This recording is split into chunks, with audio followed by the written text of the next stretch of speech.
Okay, welcome back to another Do As I'm Doing video. If you've got sticky dash or console buttons, like so, sticky, doesn't want to come back out when I push it. See how fast this one is? I'm going to show you a quick way to fix that.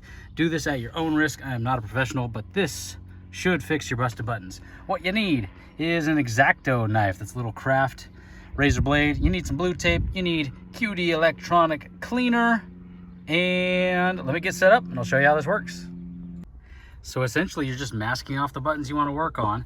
And I've taken and used my fingernail and run it in between the two buttons to show where I need to take my X-Acto knife. And I'm going to cut a slot right there along that line to give access for my electronic spray that just fell on the ground. Okay, so you can see I've cut a little slit in the tape. I've actually got the razor jammed in there between the two buttons to make sure I've got a little bit of space. And I'm just going to take my electronics cleaner with the straw on it, and I'm going to start spraying some in there just a little bit at a time. And I forgot to mention I put a few paper towels down there underneath to catch any residual, but look at how that button works now.